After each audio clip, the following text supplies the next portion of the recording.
پھر بھی بلند آواز سے صلوات۔ اللہم صلی علی محمد وآل محمد۔ نعرہ تکبیر، اللہ اکبر، نعرہ رسالت، یا رسول اللہ، نعرہ حیدری، یا علی، حسینیت زندہ باد، یزیدیت مرد آباد۔ صلوات پر محمد و آل محمد۔ اللہم صلی علی محمد وآل محمد وعجل فرج۔ اعوذ باللہ من الشیطان الرجیم، بسم اللہ الرحمن الرحیم، الحمد للہ رب العالمین، الصلاة والسلام علی اشرف الانبیاء والمرسلین، محمد وآلہ الطیبین الطاہرین المعصومین، واللعنۃ الدائمۃ علی اعدائہم اجمعین، من الآن الی قیام یوم الدین بعد یوم الدین، اما بعد فقد قال اللہ تعالی فی کتابہ المجید وفرقانہ الحمید وہو اصدق القائلین وقولہ الحق۔ اعوذ باللہ من الشیطان الرجیم، بسم اللہ الرحمن الرحیم، اللہ نور السماوات والارض، انا للہ و انا الیہ راجعون۔ صلوات۔ اللہم صلی علی محمد وآل محمد۔ سامعین محترم، سب سے پہلے سرزمین شہداء کے ورثاء میرے سامنے موجود ہیں، میں ان تمام احباب کی خدمت میں تسلیت پیش کرتا ہوں۔ یقیناً یہ اتنا بڑا سانحہ ہے جس کی جتنی مذمت کی جائے اتنی کم ہے۔ کسی بہن کا بھائی شہید ہوا، کسی ماں کا بیٹا شہید ہوا، کسی کی ماں شہید ہوئی، کسی کی بہن شہید ہوئی، یقیناً جو ان شہداء کے وارث ہیں، حق بنتا ہے ہمارا ہم انہیں تعزیت پیش کریں۔ لیکن آپ سرزمین نجف پہ بیٹھے ہیں، میرے سامنے طلاب بیٹھے ہیں، میں یہ سمجھتا ہوں اس عظیم سانحہ پر جو ذات سب سے زیادہ دکھی ہے وہ تمہارے وہ امام ہیں جس کے ظہور کے آپ منتظر ہیں، اور ہم سب مل کے ان شہداء کی تعزیت امام زمانہ علیہ السلام کی بارگاہ میں پیش کرتے ہیں۔ اگر احباب کو زحمت نہ ہو تو تھوڑا تھوڑا آگے آ جائیں، صلوات پڑھتے ہیں اور آگے آئیں۔ اللہم صلی علی محمد وآل محمد۔ ایک مرتبہ پھر بھی بلند آواز سے صلوات پڑھیں۔ اللہم صلی علی محمد وآل محمد۔ ان عظیم شہداء کے درجات کی بلندی کے لیے ایک مرتبہ سورہ فاتحہ۔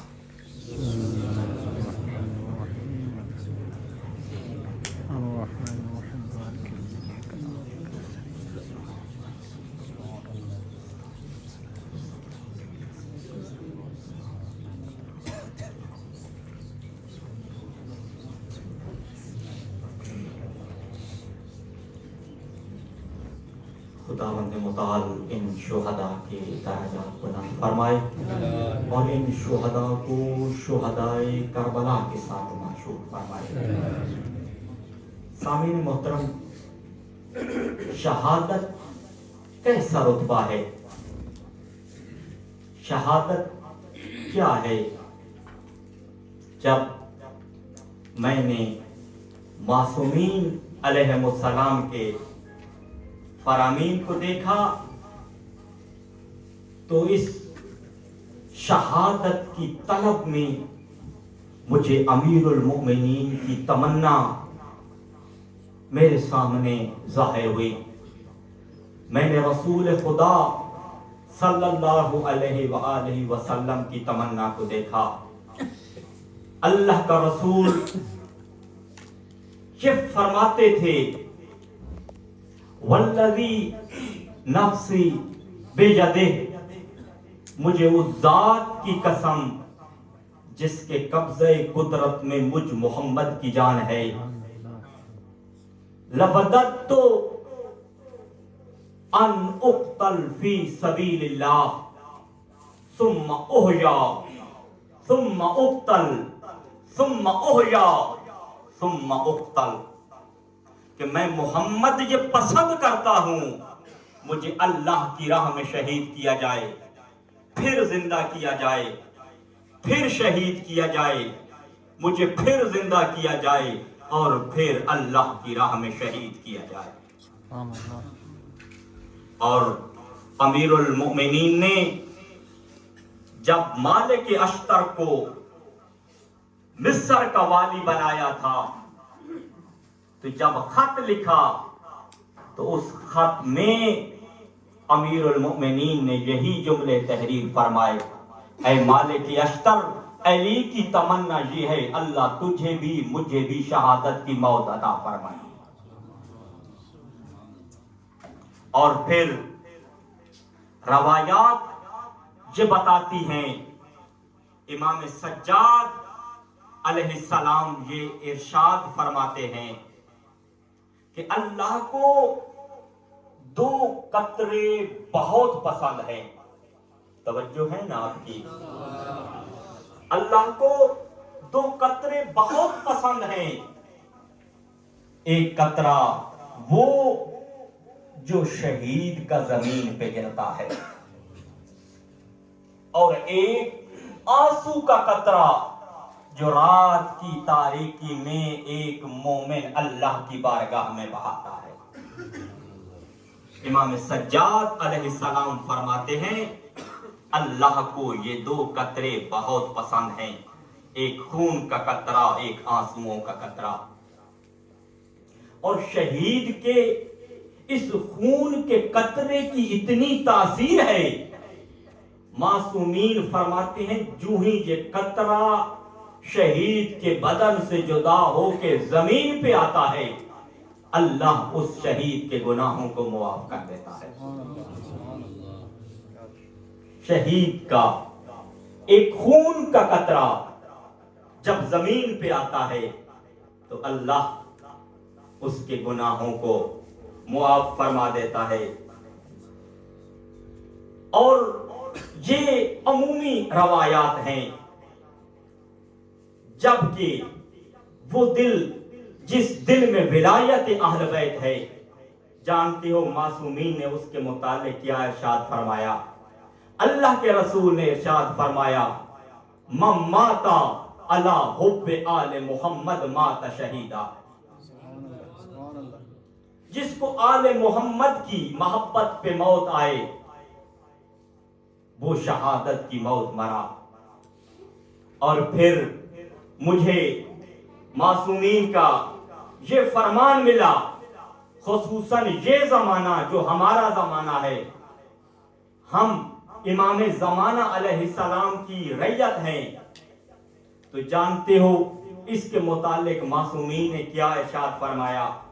معصومین نے فرمایا، من ماتا علی موالاتنا فی غیبت قائمنا اعطاہ اللہ اجرا الف شہید مثل شہداء بدر و احد۔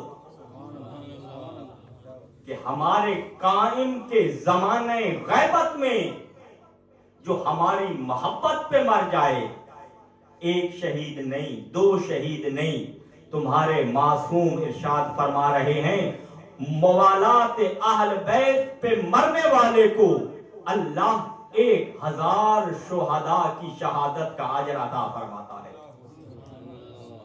کون سے شہداء؟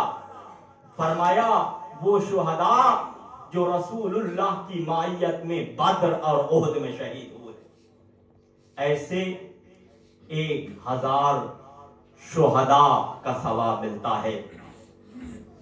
میں کہتا ہوں اے اہل ایمان کی دھرتی کے باسیوں، اے اہل پارا چنار، آپ کے شہداء کتنے خوش قسمت ہیں کہ جس زمانے میں جو محبت آل بیت رکھتے ہوئے اس دنیا سے رخصت ہو جائے، اس کا اجر 1000 شہید کے برابر ہے، اور جو اس زمانے میں بے دردی سے شہید ہو جائے اللہ جانے اس کا اجر کتنا ہوگا۔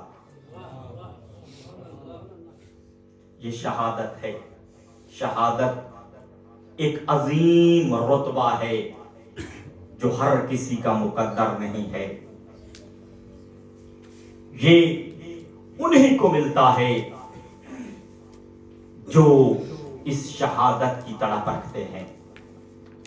معصومین علیہ السلام فرماتے ہیں کہ مومن جب اپنے لیے شہادت کی موت کی تمنا کرتا ہے اور دعا مانگتا رہتا ہے، یہ دعا اللہ کو اتنی پسند ہے، شہادت کی موت نہ بھی آئے تو اسے شہداء کا ثواب عطا کیا جائے گا۔ اب سوال یہ ہے، یہ پارا چنار کے شہداء جو 1986 سے شہید ہو رہے ہیں، اور بعض احباب تو یہ بتاتے ہیں کہ یہ شہادتوں کا سلسلہ اس سے بھی پہلے تھا، اور اگر ہم 1986 سے ان شہداء کو شمار کرنا شروع کریں تو تعداد ہزاروں میں بنتی ہے، اور ایک محتاط اندازے کے مطابق 5000 شہداء اس دھرتی نے اللہ کی راہ میں پیش کیے ہیں، اور سب سے عظیم شخصیت جو اس دھرتی نے قربان کی وہ ہمارے وہ محبوب قائد جو 1988 میں شہید ہوئے، شہید عارف الحسین۔ ان کے درجات کی بلندی کے لیے اور شہداء کے درجات کی بلندی کے لیے صلوات۔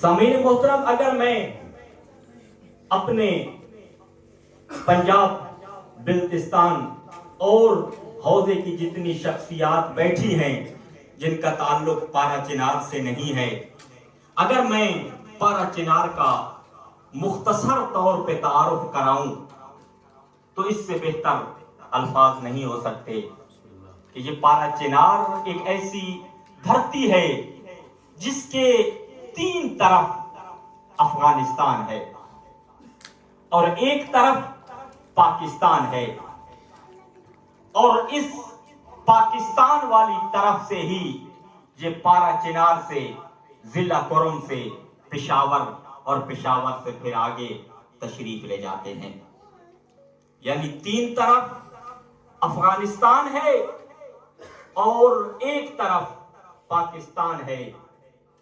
یہ پارا چنار کا جو علاقہ ہے ضلع کرم جس کو کہا جاتا ہے، تقریباً 6 سے 7 لاکھ کی آبادی ہے، جس میں توری خاندان، جس کو یہ سعادت ہے کہ سب کے سب وہ ہیں جن کے دلوں میں علی بستا ہے،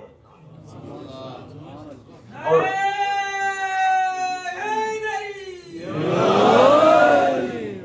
سلامت رہیں، آباد رہیں۔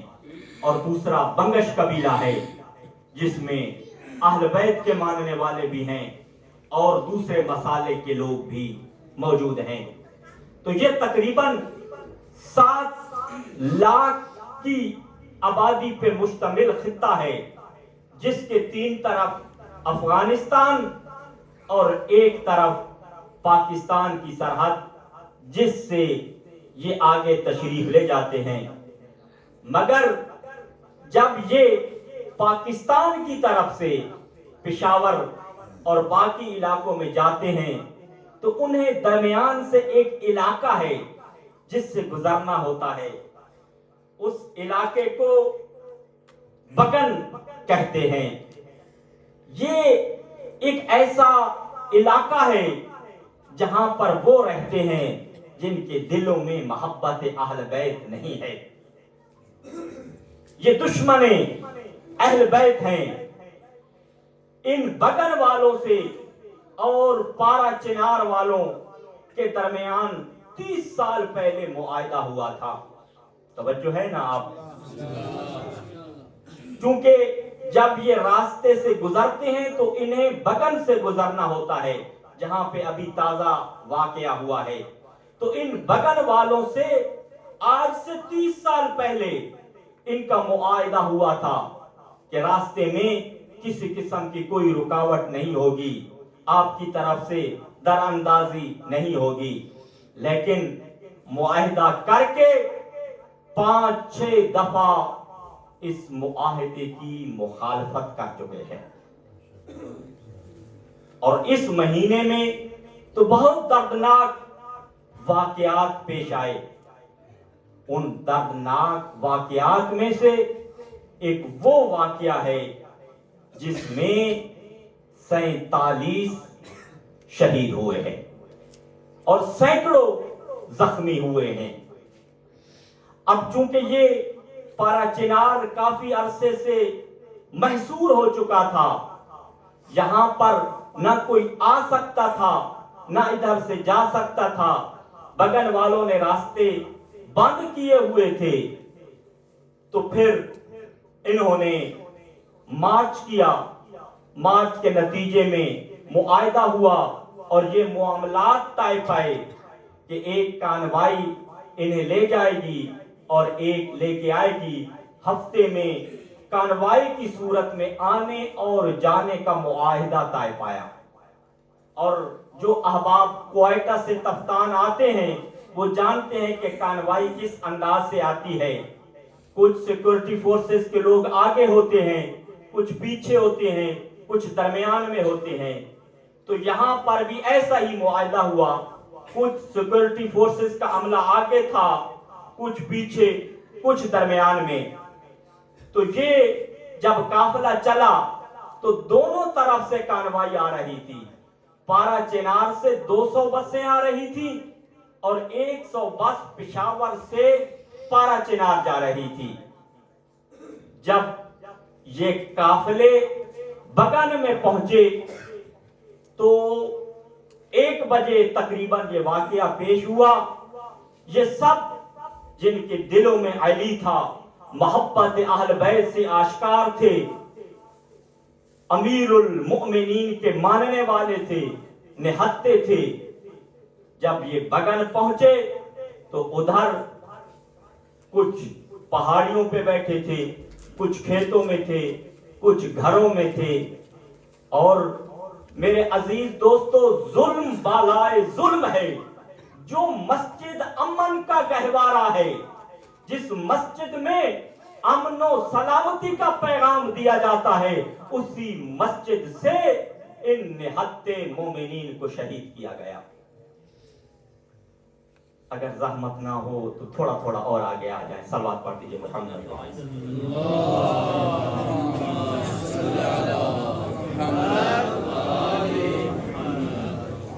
ایک مرتبہ پھر بھی بلند آواز سے صلوات۔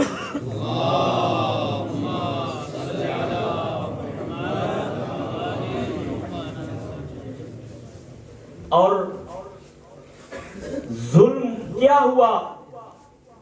ان نہتے مومنین کو شہید کیا گیا، اور فقط مردوں کو شہید نہیں کیا گیا، عورتوں کو شہید کیا گیا ہے، بچوں کو شہید کیا گیا ہے۔ اور کچھ بچوں کے بارے میں میرے پارا چنار کے احباب یہ بتاتے ہیں کہ ان کے منہ میں گولی چلائی گئی ہے. اور ایک خاتون تھی جس نے زیورات پہنے ہوئے. آپ غیرت مند ہیں نا, آپ کے گھر میں بھی مائیں اور بہنیں موجود ہیں. خاتون تھی, زیور پہنا ہوا تھا, کہا مجھے قتل نہ کرو, زیور لے لو. ملعونوں نے اس مستورہ کو شہید کیا. ایک انگوٹھی تھی, انگوٹھی اتر نہیں رہی تھی, وہی کام کیا جو کربلا میں یزیدیوں نے کیا تھا. ہے ہماری درسگاہ کربلا کربلا, ہے ہماری درسگاہ کربلا کربلا, شہادتوں کا راستہ کربلا کربلا. پورا جواب دیجیے گا جوش کے ساتھ. شہادتوں کا راستہ کربلا کربلا, ہے ہماری درسگاہ کربلا کربلا, ہے ہماری درسگاہ کربلا کربلا. شہادت شہادت شہادت شہادت, شہادت شہادت شہادت شہادت. اور محمد اہل بیت محمد صلوات.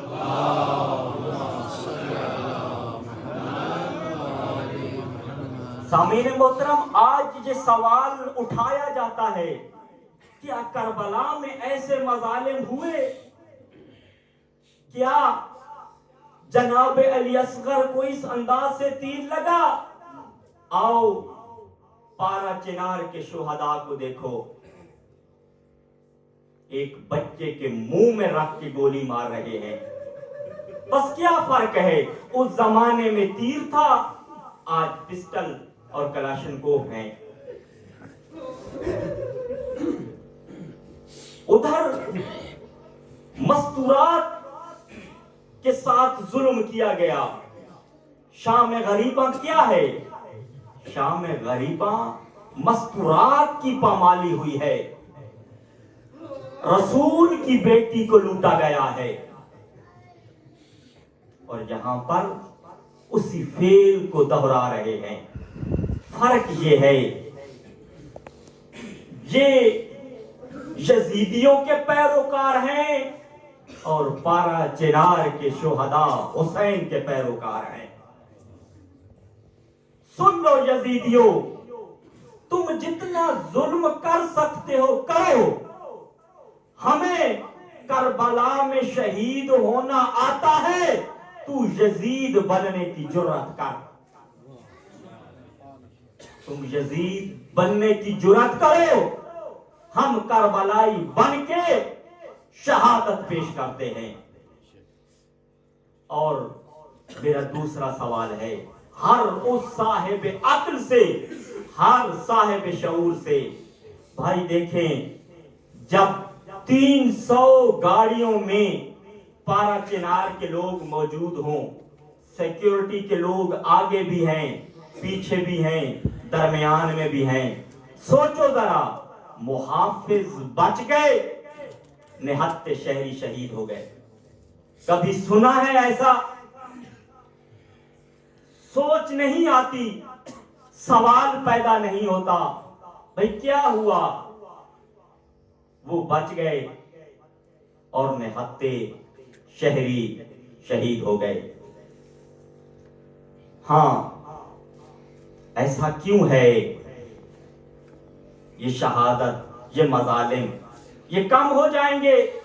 نہیں میرے دوستو, یہ کم نہیں ہوں گے, یہ بڑھیں گے. کیوں؟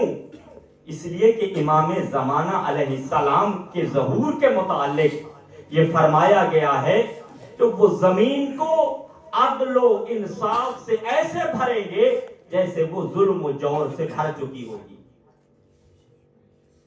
اور پھر کیسے کیسے مظالم ہوں گے. بعض کتب میں یہ روایات موجود ہیں کہ چھوٹے چھوٹے بچوں کو امام کے ظہور سے پہلے دیگوں میں ڈال کے ابالا جائے گا. 1/3 لوگ جنگوں میں شہید ہو جائیں گے, 1/3 کو آسمانی آفت کے ذریعے مر جائیں گے، اور کیفیت یہ ہوگی جب لوگ صبح بیدار ہوں گے ایک دوسرے سے سوال کریں گے بتاؤ تو صحیح آج کتنے لوگ مر گئے ہیں۔ تو یہ مظالم رکنے نہیں ہیں، یہ مظالم بڑھنے ہیں۔ اس لیے یہ در حقیقت امام علیہ السلام کے ظہور کی راہ ہموار ہو رہی ہے۔ ہاں، ہماری ذمہ داری کیا ہے؟ ہماری ذمہ داری یہ ہے اس مشکل دور میں ہم نے یہ دیکھنا ہے کہ ہمارا ایمان سلامت ہے یا نہیں۔ کیا ہم اہل بیت علیہ السلام سے منحرف تو نہیں ہو رہے؟ ہمارے عقیدے میں کمزوری تو نہیں آ رہی؟ ہم بار بار شہید ہو رہے ہیں تو ہمارا اہل بیت کے بارے میں عقیدہ کمزور تو نہیں ہو رہا کہ کیوں حجت خدا ہماری مدد نہیں کر رہی؟ نہیں، ہم نے اہل بیت پہ عقیدہ کو پختہ رکھنا ہے۔ یہی عراق ہے، جب حکومت تھی صدام کی تو ایک عراقی بیان کرتے ہیں کہ جب کربلا میں حملہ ہوا تھا ہم حرم امام حسین میں موجود تھے، ہمارے ساتھ بچے بھی تھے، عورتیں بھی تھے، تقریباً 1000 یا اس سے زائد لوگ ہم موجود تھے۔ کہا ہمیں یہ پریشانی نہیں تھی، ہمیں یہ یقین تھا صدامی آئیں گے ہم میں سے ہر ایک کو قتل کریں گے، ہمیں اس میں کوئی شک نہیں تھا، ہمیں یقین تھا ایک ایک کو ماریں گے، مگر ہم میں سے ہر ایک یہی سوچ رہا تھا ہم نے اہل بیت کے متعلق عقیدہ کو پختہ سے پختہ تر کرنا ہے، ہم نے ابو الفضل العباس کے متعلق عقیدہ کو اور راسخ کرنا ہے، امام حسین کے متعلق عقیدہ کو اور پختہ کرنا ہے۔ وہ دنیا سے چلے گئے مگر اپنے عقیدے کو اس طرح پختہ کر کے گئے۔ اور اگر اہل بیت پہ عقیدہ پختہ نہ ہوا تو وہی ہوگا جو کربلا میں امام حسین علیہ السلام کے ساتھ ہوا۔ 72 تھے، پختہ عقیدہ رکھتے تھے، منت کر کر کے کہتے تھے یابن رسول اللہ پہلے ہم شہید ہوں گے، ہمارے ہوتے ہوئے کوئی بنی ہاشم شہید نہیں ہوگا۔ کیوں؟ اہل بیت پہ عقیدہ پختہ تھا، اور وہ بھی تھے جنہوں نے امام حسین کا ساتھ نہیں دیا، اپنے تقدس کو باقی رکھنا چاہا۔ جب فرزند زہرا کے تقدس کا خیال نہیں رکھا تو پھر آپ دیکھتے ہیں کعبہ پر پتھر بھی مارے گئے اور مسجد نبوی میں خون بھی بہایا گیا۔ اور امام زمانہ علیہ السلام کو جو انصار چاہیے وہ وہی انصار چاہیے جن کا عقیدہ مضبوط ہو، جن کا عقیدہ پختہ ہو۔ اور اسی وجہ سے تو امام زمانہ علیہ السلام فرماتے ہیں جو میرے انصار ہوں گے اس جیسے انصار کسی کے نہیں ہوں گے۔ اس لیے کہ امام کے اصحاب نے ان آزمائشوں سے گزرنا ہے، ان امتحانات سے گزرنا ہے، اور امتحانات اور آزمائشوں سے گزر کر انہوں نے مخلص اور سچا صحابی امام بننا ہے۔ صلوات پڑھ دیجئے محمد و آل محمد۔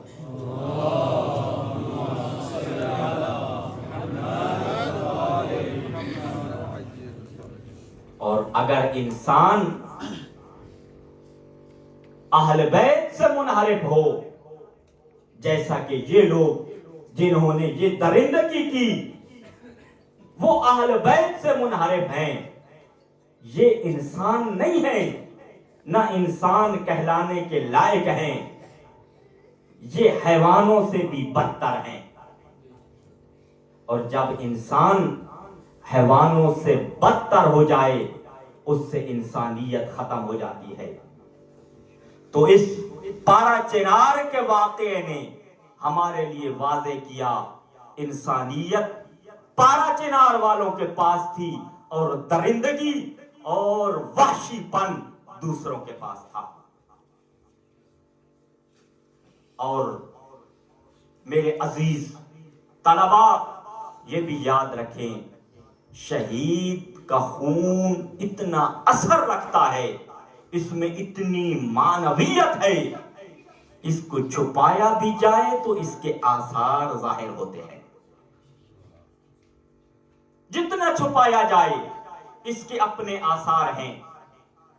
میں ایک واقعہ پڑھ رہا تھا کہ جب ایران کا انقلاب آ رہا تھا تو ایک عالم کو پکڑا گیا. جب اس کو پکڑا گیا تو مارنا چاہتے تھے انقلاب مخالف. تو انہوں نے پوچھا بتا آپ کی آخری خواہش کیا ہے؟ کہا میری آخری خواہش ہے میرا لباس دے دو، میرا امامہ دے دو، میری عبا دے دو، میری قبا دے دو. کہا کیوں ہیرو بننا چاہتے ہو؟ کہا نہیں نہیں، میں نے جو لباس پہنا تھا وہ لباس پہن کے رسول اللہ سے ملاقات کرنا چاہتا ہوں. کہا یہاں کوئی نہیں دیکھ رہا. کہا کوئی نہ دیکھے، شہید کے خون کی اپنی تاثیر ہے. تنہائی میں مارا، اکیلا مارا، لاش کا بھی پتہ نہیں چلا. جانتے ہو جب انقلاب آ گیا تو ڈاک خانے میں جو ٹکٹ کا نظام چلا اس پہ جس شہید کی تصویر تھی وہ یہی شہید تھا جو تنہائی میں شہید ہو گیا. ان شہداء کے خون کی تاثیر ہے. کسی مستور کا خون، کسی بچے کا خون، جس شہید کا خون ہے اس خون کی اپنی تاثیر ہے. اور ایسی تاثیر کیوں نہ ہو؟ ہم نے شہادت کا درس کربلا سے جو لیا ہے. ہاں چونکہ 6 ماہ کا بچہ شہید ہوا ہے نا، ظلم و بربریت سے شہید ہوا ہے نا. آؤ میں بھی آپ کو حسین کے ننھے مجاہد کی شہادت کا تذکرہ سناؤں. یقیناً اس پارا چنار کے شہید بچے کے روح نے کہا ہوگا مولا علی اصغر میں کربلا میں موجود نہیں تھا، مگر آج اپنے آپ کو قربان کر رہا ہوں.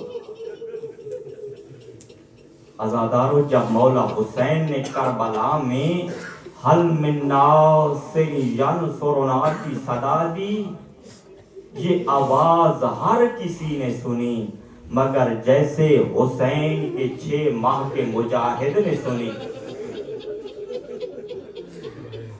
علامہ اختر عباس صاحب خدا ان کے درجات بلند فرمائے، کہا حسین کا یہ ننھا مجاہد جھولے میں موجود تھا، ماں نے کمات باندھا ہوا تھا.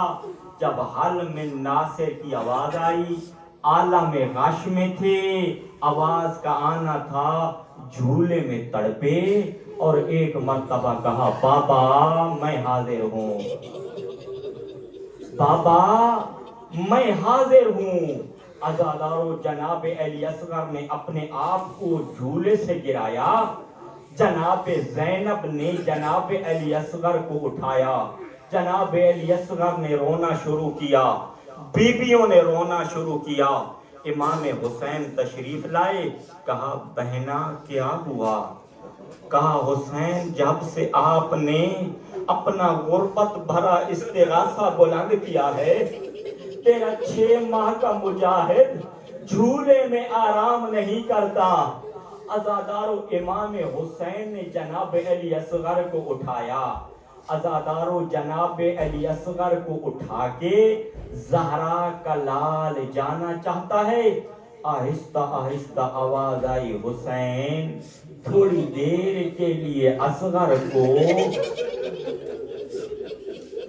اپنی کنیز کے حوالے کر دیں گے. کیوں رباب کیا ہوا؟ کہا مولا لیلا نے اکبر کو تیار کر کے میدان مولا میں بھی اپنے مجاہد کو تیار کر کے کربلا بھیجنا چاہتی ہوں، میدان بھیجنا چاہتی ہوں۔ عزادارو روایات بتاتی ہیں نیا کرتا پہنایا تیار کر کے مولا حسین بیٹا دادی زہرا کو کہنا، اے آقا زادی آپ کی کنیز کے پاس جو کچھ تھا میں نے تیرے حسین پہ قربان کر دیا۔ عزادارو قربان جاؤں کربلا کی ماؤں پہ۔ اب اگلا جملہ سننا، اور پھر ایک جملہ کہا بیٹا اصغر جب دادی زہرا کے پاس پہنچنا دادا علی کوثر دے پانی نہ پینا، کیوں؟ اس لیے جب تو کوثر پہنچے گا اس وقت تیرا بابا حسین پیاسا، اس وقت تیرا بابا حسین پیاسا ہوگا، اس وقت بطول کا بیٹا پیاسا ہوگا، اس وقت رسول زادہ پیاسا ہوگا۔ بس عزادارو امام حسین مولا علی اصغر کو لے کے عبا میں ڈھانپ کے کمینوں کے سامنے آئے، کہا ملعونوں تمہاری نگاہ میں مجرم ہوں گے تو بڑے، بتاؤ تو صحیح اس 6 ماہ کے بچے کا کیا جرم ہے؟ آؤ ذرا میرے علی اصغر کی حالت تو دیکھو، میرا علی اصغر حالت تلذی پہ پہنچ گیا ہے۔ عزادارو جانتے ہو حالت تلذی کیا ہوتی ہے؟ عزادارو جب مچھلی کو پانی سے باہر نکالا جائے تو پہلے وہ تڑپتی ہے، جب تڑپنے کی طاقت ختم ہو جائے تو کبھی دائیں طرف کبھی بائیں طرف، اور پھر جب دائیں اور بائیں طرف ہونے کی بھی حالت ختم ہو جائے، طاقت ختم ہو جائے، پھر کبھی منہ کو کھولتی ہے، کبھی منہ کو بند کرتی ہے۔ عزادارو یہی کیفیت تھی جناب علی اصغر کی، پیاس کی وجہ سے کبھی منہ کھولتے تھے کبھی بند کرتے تھے۔ اچانک دشمنوں سے آواز آئی، حسین پانی خود پینا چاہتے ہو، بہانہ بچے کا کرتے ہو؟ کہا ملعونوں میں علی اصغر کو زمین پہ رکھتا ہوں۔ عزادارو امام حسین نے عبا اتاری، عبا پہ مولا علی اصغر کو رکھا، کہا بیٹا تو فخر عیسیٰ ہے، عیسیٰ نے جھولے میں کلام کیا تھا، تو بھی کلام کر۔ عزادارو جناب علی اصغر نے اپنی خشک زبان ہونٹوں پہ پھیرنا شروع کی۔ لشکر میں تلاطم پیدا ہوا، عمر سعد نے کہا حرملہ لشکر میں تلاطم آ رہا ہے، کہا کس کا نشانہ لوں؟ کہا جس کا نام علی ہے اس کا نشانہ لو۔ عزادارو میں کہتا ہوں حرملہ بہادر نہیں تھا، لشکروں میں چھپ کے بیٹھا تھا۔ عزادارو تیر چلانا چاہا، جب تیر چلانے لگا تیر گر گیا، پھر تیر چلانا چاہا تیر گر گیا، جب تیسری مرتبہ گرا تو کسی نے کہا حرملہ کیا ہو گیا ہے؟ کہا ملعونوں جب میں تیر مارنا چاہتا ہوں علی اصغر کے گلے پہ رسول کا گلا آ جاتا ہے، رسول کے گلے پہ تیر کیسے؟ اللہ اکبر۔ بس عزادارو اب ایک مرتبہ تیر چلا، 3 شعبہ تیر تھا، تیر نے کیا ذوبہ من الاذن الی الاذن۔ عزادارو مجھے اللہ واسطے بتاؤ، تیر کا کام تو سوراخ کرنا ہوتا ہے، روایت کہتی ہے ذوبہ من الاذن الی الاذن، اس تیر نے چھری کا کام کیا۔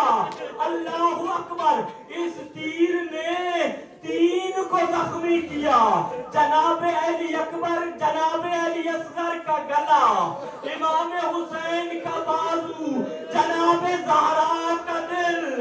بس عزادارو اب امام حسین نے علی اصغر کا خون لیا، آسمان پہ پھینکنا چاہا، آواز آئی حسین خون پھینک دے بارش نہیں ہوگی، زمین پہ پھینکنا چاہا، آواز آئی حسین زمین سے سبزہ نہیں اگے گا، عزادارو خون کو چہرے پہ ملا، مولا علی اصغر کے جسم پہ ملا، عزادارو جناب علی اصغر کو لے کے در خیمہ پہ آئے، ایک مرتبہ آگے بڑھے پھر پیچھے آ گئے اور کہتے ہیں اگر ماں کو دوں ماں مر جائے گی۔ اللہ اکبر، ماں کو دوں ماں مر جائے گی۔ عزادارو جانتے ہو وہ حسین جس نے اکبر کا لاشا اٹھایا تھا، جس نے قاسم کا لاشا اٹھایا تھا، جس حسین نے پیاسی جنگ کی تھی، عزادارو آغا قزوینی کہتے ہیں وہ حسین اصغر کے گلے سے تیر نہ نکال سکا، خیموں کی پشت کی طرف چلے گئے، آواز دی زینب بہن ذرا باہر آنا، کیوں بھیا تم علی اصغر کو پکڑنا، میں علی اصغر کے گلے سے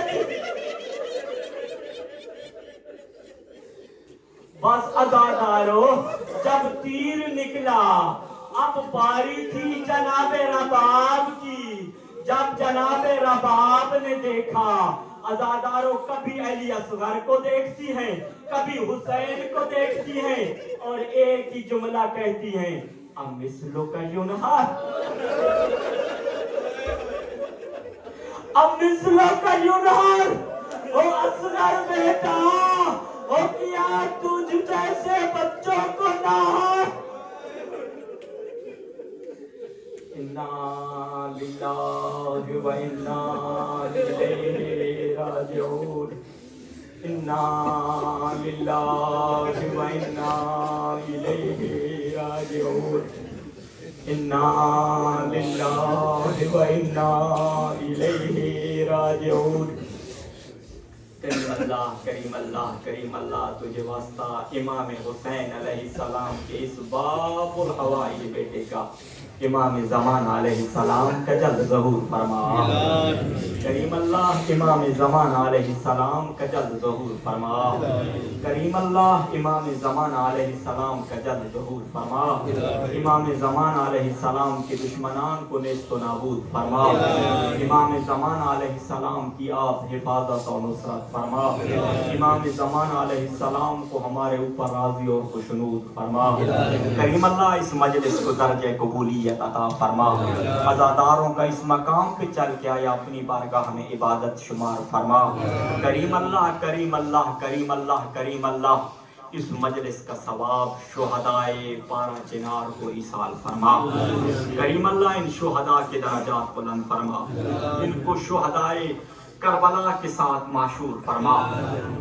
کریم اللہ کریم اللہ کریم اللہ کریم اللہ پارا چنار کے مومنین کی حفاظت فرما، کریم اللہ ان کے ایمان کو اور مضبوط سے مضبوط تر فرما، کریم اللہ ان کے دشمنان کو نیست و نابود فرما، کریم اللہ پارا چنار کے اہلیان کی آپ حفاظت فرما، کریم اللہ ان کی مشکلات کو دور فرما، کریم اللہ حاضرین کے مرحومین کی مغفرت فرما، ان کے درجات بلند فرما، ان کو کروٹ کروٹ جنت نصیب فرما، کریم اللہ اس مجلس میں جو پریشان حال ہے ان کی پریشانیوں کو دور فرما، کریم اللہ جو پریشان حال ہے ان کی پریشانیوں کو دور فرما، جو بیمار ہیں انہیں شفا عطا فرما، پارا چنار کے زخمیوں کو جلد شفا کاملہ اور عاجلہ عطا فرما، کریم اللہ انہیں ان مصائب پہ اجر عظیم عطا فرما، کریم اللہ ہمیں آل محمد کی خدمت کرنے کی توفیق عطا فرما۔